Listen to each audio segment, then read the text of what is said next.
Whoa! You scared the crap out of me, man. Yeah, I just came back from Mr. Peterson. It's like 3 o'clock. Yeah, 3 o'clock in the morning. Doc sent a runner. Said Mr. Peterson wasn't doing good, and I need to get over there. I got over there about 10 minutes before he passed away. I was pretty bummed. But the doc said that Mr. Peterson left me something. That's what I was reading when I bumped into you. Mr. Peterson, you know, he was an accountant. He was really squared away business-wise, details. Well, first entry into his little journal here was September 26th. That was 4 days exactly after the stock market crashed. You know, he was in Charleston. He spent 4 days just waiting, thinking if it was going to get better, before he decided to walk back. And this guy wrote down everything. I mean, he left his map, he highlighted his route, annotated everything about everything, what he ate every day, what he saw, what towns were totally destroyed. He put, man, he put so much detail in this thing. It's going to take me forever just to study this over. There's some things in here, though, the docs, that he wanted to make sure I didn't tell anybody. I saw one of them just briefly at the house. I looked at it. He doesn't want people to think bad of him. He was a good man. He did what he had to do to survive and get back. I mean, he ate what he had to eat. He did what he had to do to get home. Doc said this is normal. Somebody's so programmed to get there or have something to do, they just keep doing it and doing it and doing it, and then when they get to their destination, their body just goes. And that's what happened. He made his goal getting home, and then he just died. I mean, Doc said he had a lot of problems, medical problems. But what he's done, he's left this community some great information. I mean, it's filled. I mean, I'll show you at the first one, his first entry into here. I'll just go real quick here because it's late. I know you got to get back, and I do too. All right, well, he had nothing really with him. He flew in. He had 2 suits and he did have some sneakers because he likes to walk. You know, he was a little heavy set, but he was trying to lose the weight.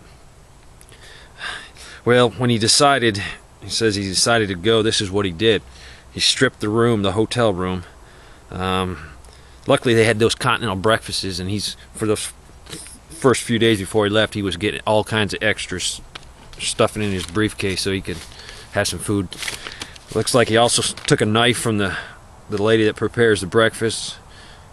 Man, this guy was thinking. He cut all the strings off the curtains so he could have things to rope. He took, oh, that's good. You know those lamps in the corner, those lamps? He took it apart and he had about a 4-foot metal staff. What else did he get? Man, he took a blanket, a couple pillowcases to put all his stuff in. He packed it in his suitcase, the ones with the wheels on it. Man, he wasn't equipped too well. Oh, he took the shower curtain so he could stay dry when it rained. Here's an annotation here. Wow, it must have been bad for him. Wow, right before I tell this to everybody, I'm gonna go through this thing and just clean it up a little bit. There's some details in here people probably don't want to hear. I mean, it's just, we have enough problems here. We don't need to be dwelling on that stuff. Man, look at the map he left me. He annotated everything along the route. There's something here written, White Bluff. Then he has a mark on it. I don't know what that mark is, but I bet you it's in here. I'll just have to study it. Oh man, he left a lot of info. We're going to have to go through this. You know what else he left? We missed it when we searched his place first. He left a full tank of gas. He had an underground storage tank, 250 gallons. It's about full, we think. About maybe 220 of gas.